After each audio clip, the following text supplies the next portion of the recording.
The first airplane that touched the sky, the boys who dreamed of wings in the quiet neighborhoods of Dayton, Ohio.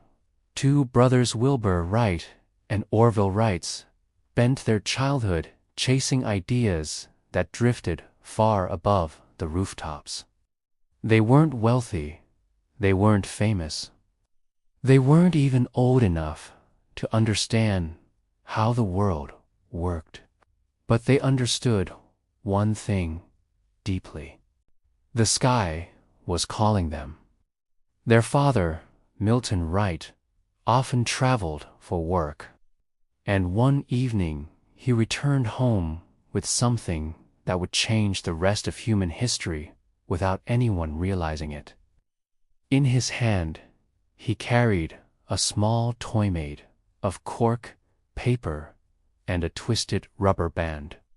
It looked simple, fragile, almost ordinary. But when he wound the band and released it, the toy helicopter soared upward, spinning gracefully before fluttering back into their young hands. The boys gasped. Orville stepped forward. "Father, how did it do that?" Wilbur placed the toy on the table, touching it gently. It flew like a real bird. Their father smiled, unaware he had just planted a seed in two young hearts, a seed that would one day lift the entire world into the sky.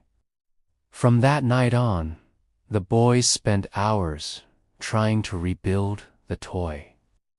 They made wings out of cardboard, twisted wires, tied rubber bands, and failed again and again. But each failure taught them something new, and each attempt pulled their hearts a little higher. While other children played in the fields, Wilbur and Orville sat under warm, golden lamplight, sketching strange shapes that looked like birds, gliders, kites, and things no one had ever seen before. They didn't know it yet, but this was the beginning of flight. Little did they know that these tiny experiments, done in a dusty little room, would one day lead to something that even kings, scientists, and great thinkers had failed to achieve. Because sometimes history is not written in big rooms or large cities. Sometimes history begins with children holding a dream they don't yet understand. The wind that spoke to them years past, and the two brothers grew from curious boys into quiet, determined young men. The world around them changed. New machines, new factories, new inventions, but the Wright brothers changed differently. Where people saw roads, they saw runways. Where people saw birds, they saw blueprints. Where others saw sky, they saw possibility. They opened a small bicycle shop in Dayton. It was modest, filled with the smell of oil and metal, but inside it lived something greater, dreams waiting to take shape. Every evening, after repairing bicycles and serving customers, the brothers would lock the shop door, sit at their workbench, and pull out their secret notebooks. Pages filled with sketches of wings, curved like hawks, calculations scribbled in the margins, arrows showing wind direction, measurements copied from bird feathers. Wilbur would tap the table with a pencil. "Birds don't flap their wings for power," he said. "They use the shape, the angle, the air itself.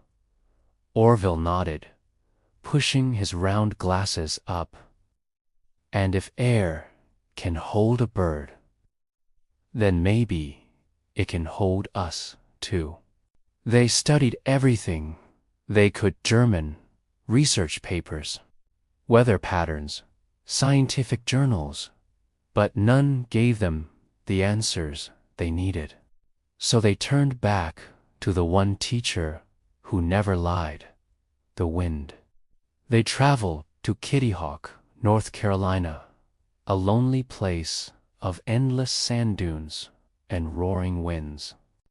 There were no cities, no noise, just the sound of air rushing across the land like a giant breathing. The locals thought they were strange. Two men from Ohio, chasing birds.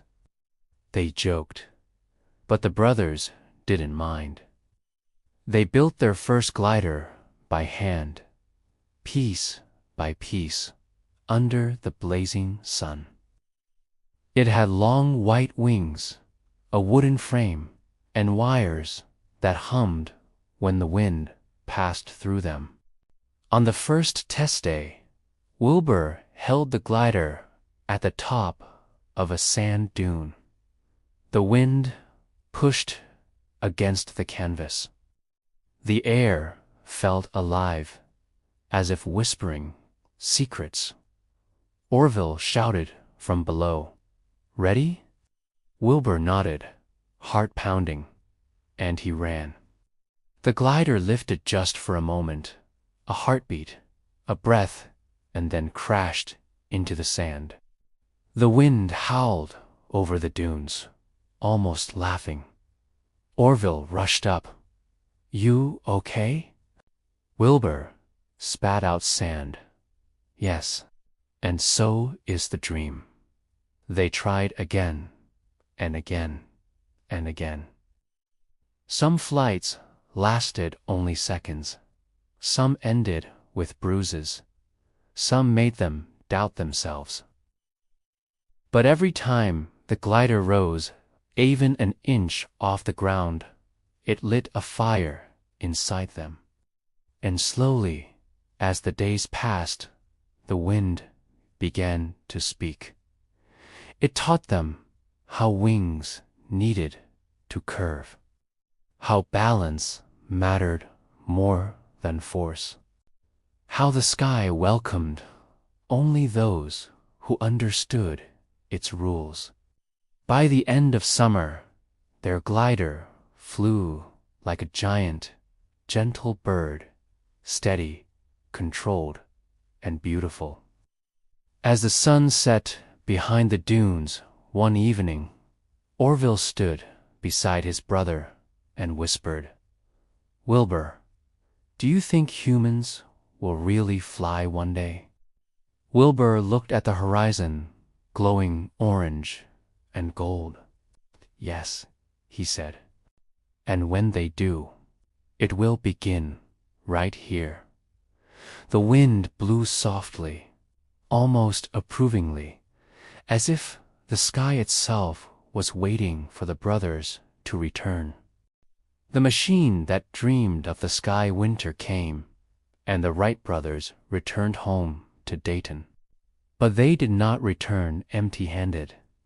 They brought with them notebooks filled with data, wind angles, lift measurements, glide distances, pages and pages of discovery. Their minds buzzed with one truth.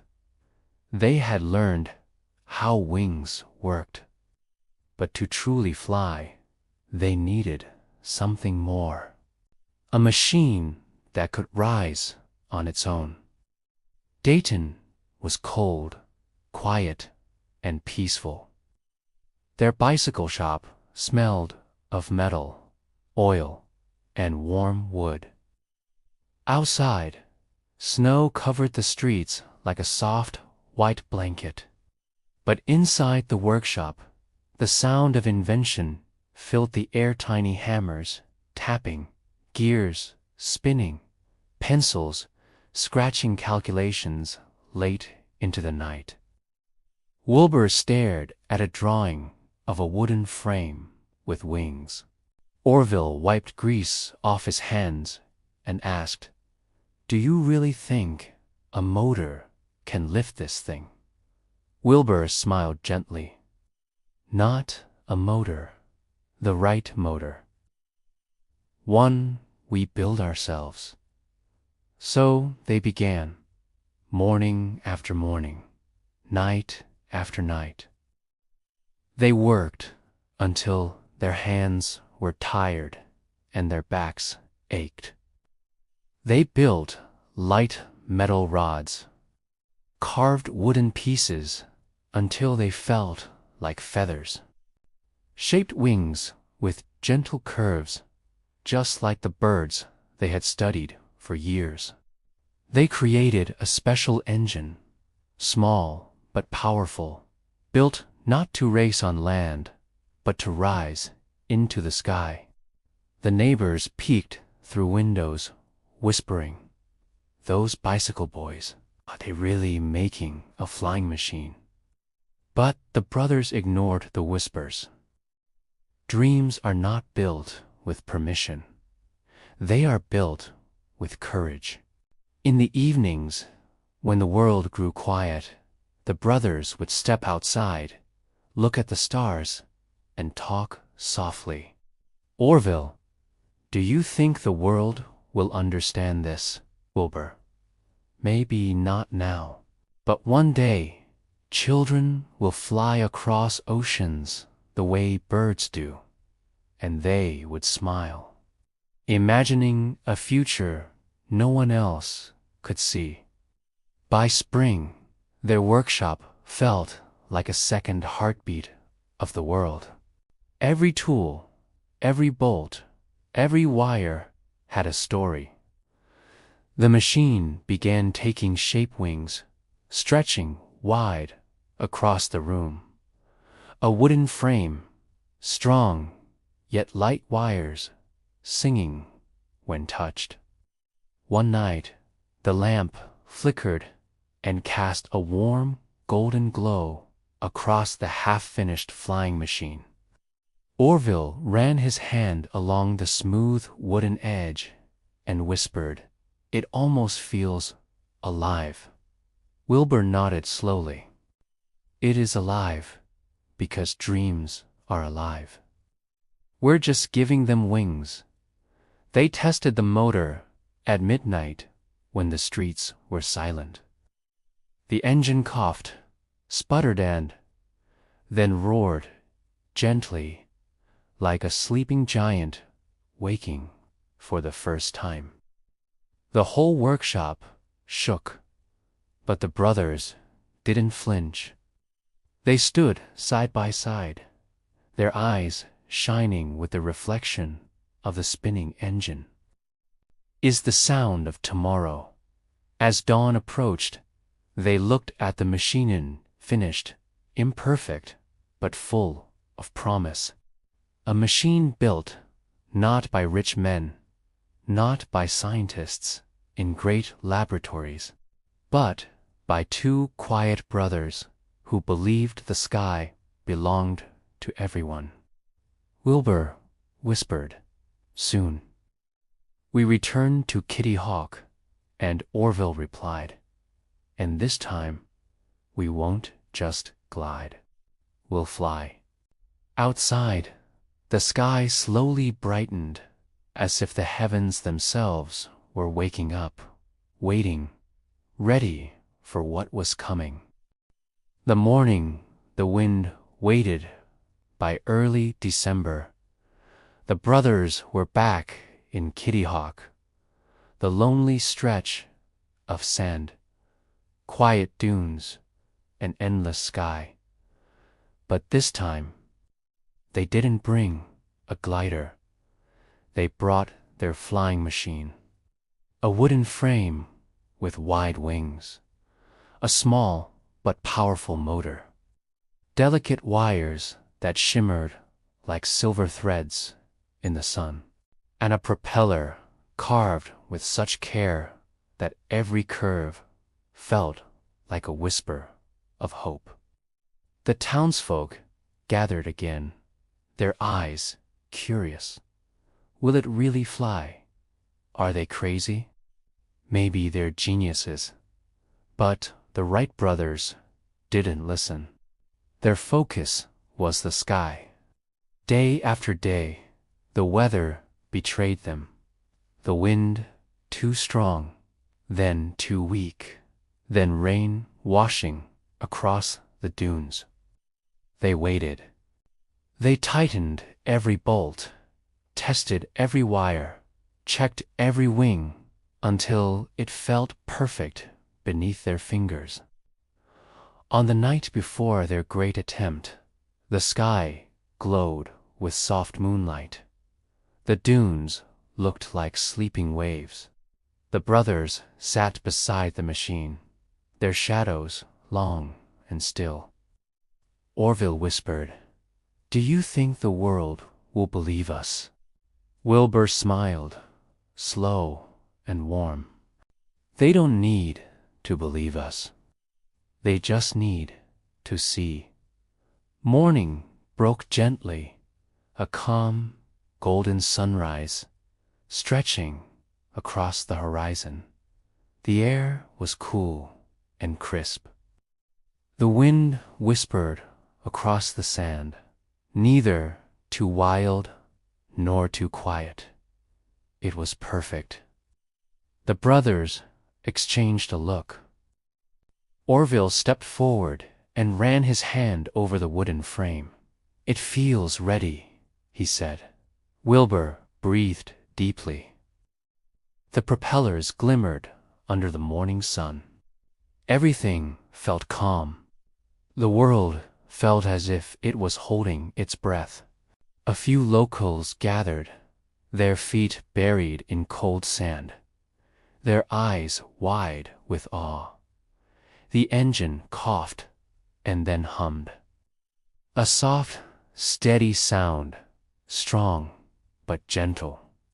Wilbur placed a hand on Orville's shoulder. "Today, little brother," he said softly, "the sky gets new wings." Orville climbed onto the small cradle, his heart steady but full. He looked ahead at the vast stretch of open land, no fences, just possibility. Wilbur moved to the side of the track, steadying the wing. The wind touched their faces lightly, as if the sky itself had woken up just to watch. "Ready?" Wilbur called. Orville nodded, his voice calm. "Ready." The world grew silent. Even the sea paused.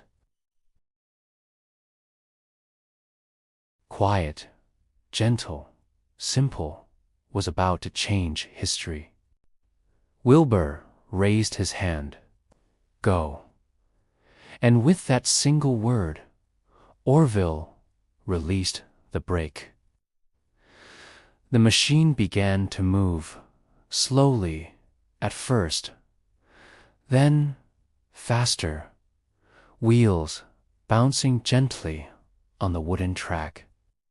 The propellers spun like a heartbeat. The engine hummed.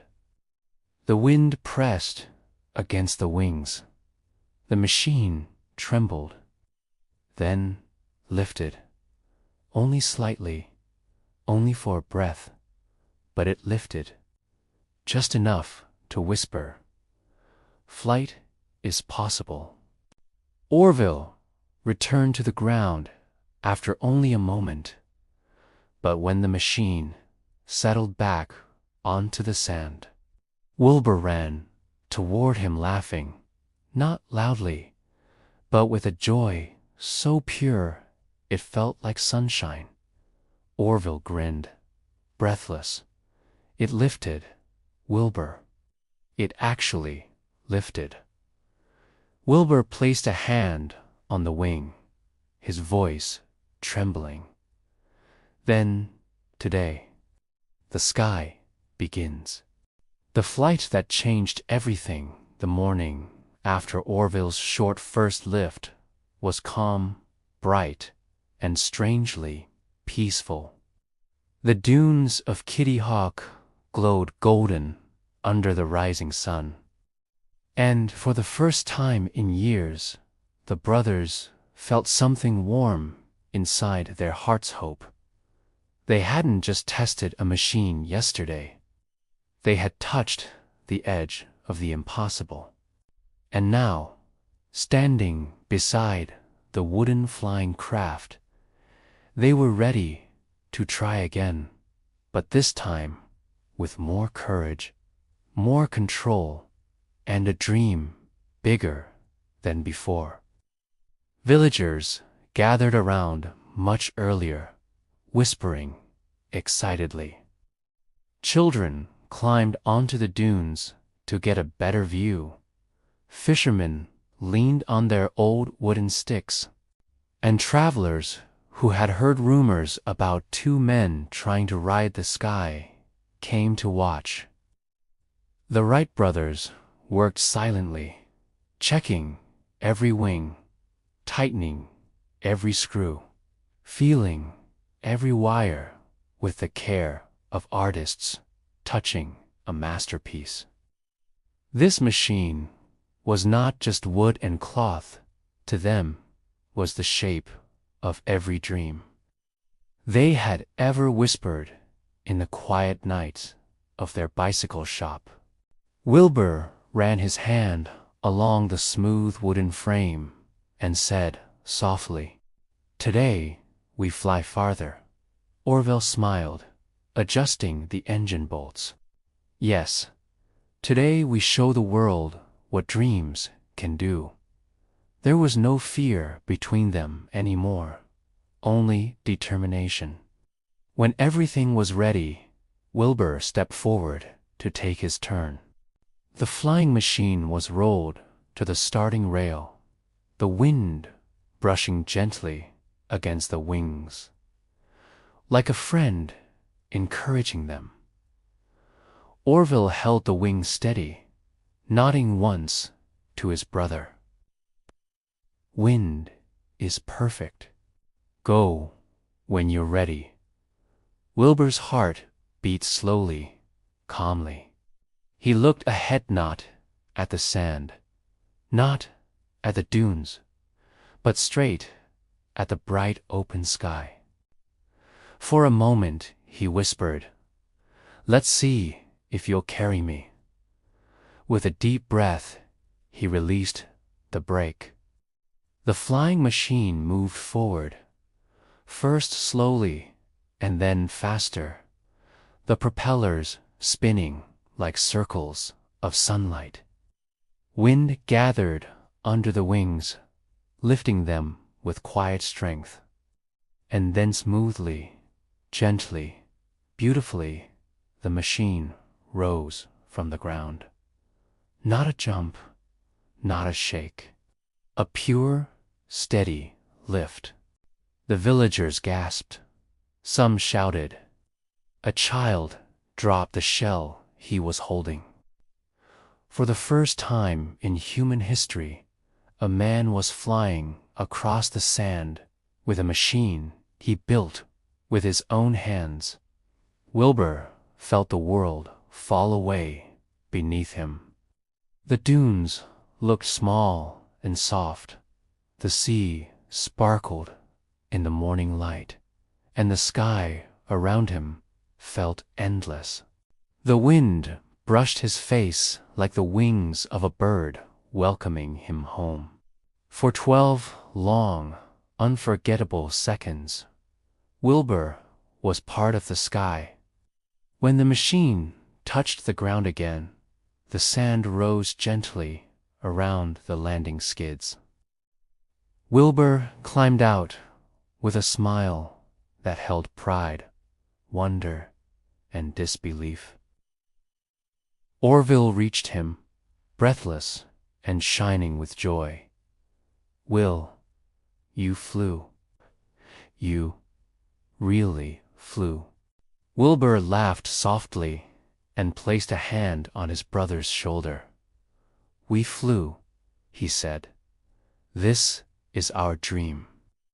Both of us." They didn't scream. They didn't raise their hands in victory. They just stood together, looking at the sky that had finally accepted them. Only one thought lived in their hearts. The world has changed forever. The day the sky opened, after their successful flights, the Wright brothers felt a new energy in the air around them, like the wind itself had begun to trust them. For years, they had studied birds, designed wings, failed, rebuilt, and sacrificed every comfort they could. But now, with 4 successful flights behind them, the dream was no longer a distant spark. It was real, solid, alive. The sand dunes of Kitty Hawk had witnessed something no human eyes had seen before, and today the brothers wanted to push the miracle even further. The morning was calm again, the waves rolling gently as if guarding a secret. But the village was no longer quiet. Women carried their children to the dunes, wanting them to remember history. A few local elders crossed their arms with disbelief, but even they could not hide the curiosity burning inside. The Wrights' wooden craft stood like a sleeping bird on the sand, waiting for the wind to call it again.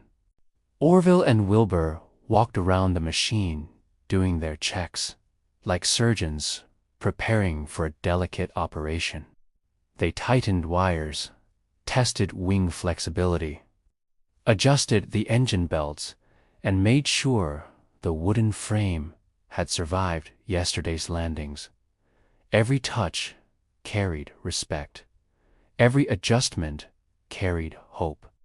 "This one," Orville said quietly, "needs to be our longest flight yet." Wilbur nodded. "Today we prove it's not an accident, it's a beginning." A soft breeze came from the sea, ruffling the wings gently. The brothers exchanged a look. They recognized that breeze. It was the same calm, perfect wind that had lifted their machine the day before. Orville decided to go first this time. He took his position, laying down flat on the belly board, hands ready on the controls.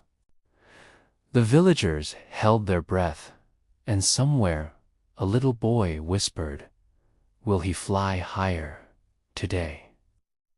Wilbur steadied the wings one last time, checked the angle of the rail, and then stepped back.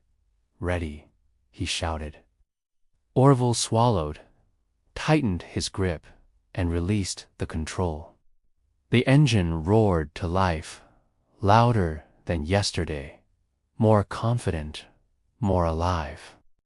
The flying machine rolled forward, gathering speed, each second filling the air with a rising hum. And then, just like a great bird, spreading its wings wide for the first time, the craft lifted into the sky once again. But this time, the lift was stronger, the glide smoother, the flight longer. The crowd erupted into gasps and shouts as Orville soared over the dunes, the sand falling away beneath him like a forgotten world. The machine floated against the clear blue sky, sunlight sliding across its wooden frame. Orville felt weightless, timeless, like the sky had wrapped him in gentle hands. The wind brushed his face, warm and welcoming, and, for a moment, he forgot about gravity altogether. He wasn't fighting the sky, he was part of it. He glided forward, adjusting the wings slightly, as he had practiced 1,000 times in his imagination. Every movement felt natural, almost instinctive. Below him, the sea shimmered like liquid silver, and the dunes curved like golden waves. He could see shadows of cheering villagers, tiny figures waving at him with pure awe. And with every passing second, his heart spoke one sentence louder and louder. This is where we belong. When he finally landed, the skids touched the ground softly, a small cloud of sand rising like a sigh of relief. The villagers ran toward him, shouting with joy. Wilbur reached him first, pulling him out of the machine with a laugh that shook with emotion. Orville, that was longer than anything we've ever dreamed. Orville smiled, breathless. It felt like the sky opened for me. The villagers surrounded them, clapping, shaking their hands, praising the miracle they had just witnessed. But the brothers didn't stand tall or boast. They stayed humble, knowing that today was not the end. It was the first chapter of a new age. As the sun began to set behind the dunes, painting the sky in soft orange and purple, the brothers stood quietly beside their machine, looking at the peaceful horizon. They knew the world didn't understand the full meaning of what had happened today. But someday, when airplanes carried mail, people, hopes, dreams, and entire nations across oceans and continents, the world would remember this little patch of sand. For now, Orville and Wilbur simply placed their hands on the wooden wing and whispered the thought they had both kept in their hearts. We are no longer earthbound. When dreams became wings, the next morning arrived with a soft, golden sky, the kind that makes the world feel gentle, quiet, almost holy. The dunes of Kitty Hawk looked peaceful again, as if they were still holding the memory of yesterday's miracle. Orville and Wilbur stepped out of their small wooden shed, carrying their notebooks, tools, and that familiar spark of determination that had carried them through years of failure, bruised hands, broken wings, and endless hope. Today was different. Today, the world had already changed. When the brothers reached their flying machine, they paused not because it needed fixing, but because they needed a moment to let reality settle in.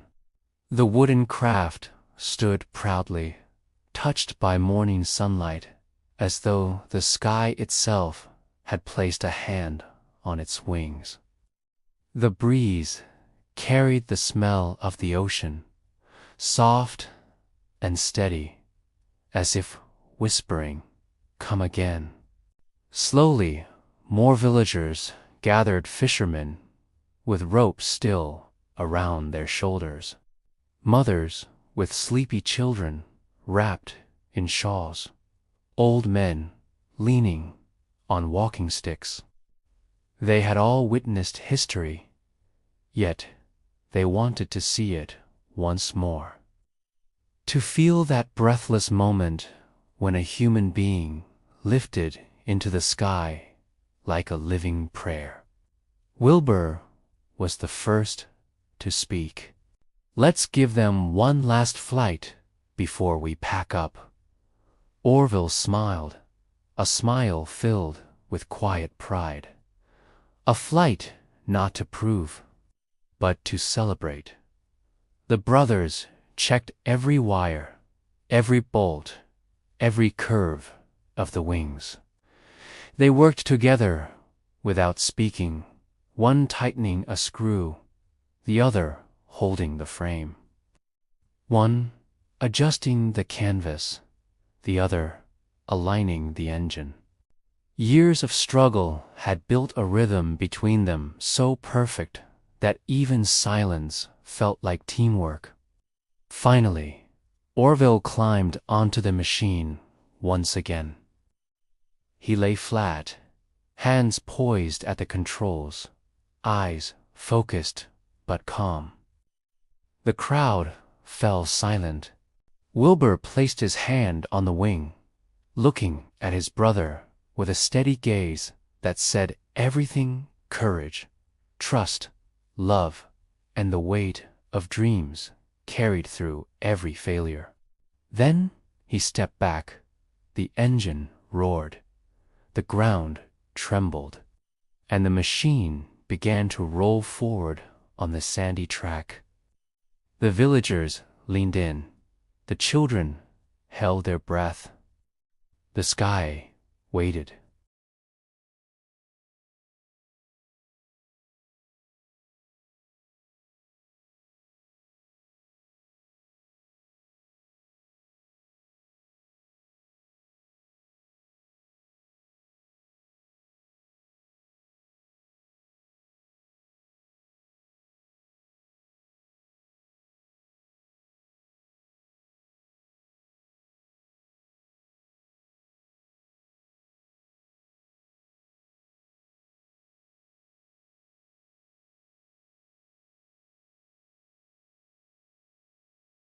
He circled once, gliding with confidence, no longer fighting the wind, but dancing with it. The horizon stretched endlessly before him, golden, peaceful, full of promises.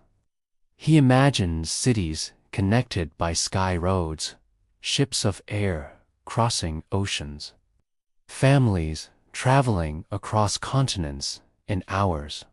The world no longer separated by distance. When he finally brought the machine down, the landing was smooth, graceful, almost poetic. The crowd erupted in cheers. Cheers that came from the heart, from the soul, from the place inside humans that wakes up when history is being written right in front of them. Wilbur reached Orville first, pulling him into a tight embrace. "We did it, brother. We really did it."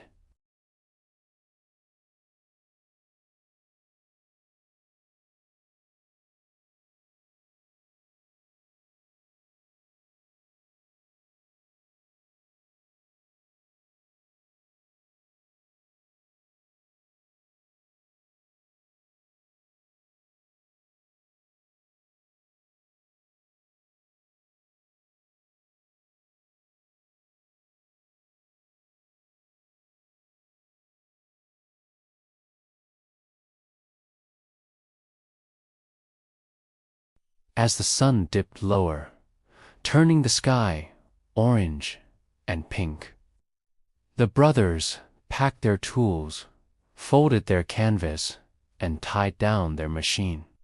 Their journey in Kitty Hawk had ended, but the journey of the world had just begun. Before leaving, they turned one last time toward the dunes. The wind blew softly, carrying the memory of wings through the air, and Wilbur whispered, "Someday." The sky, glowing like a warm lantern, seemed to agree.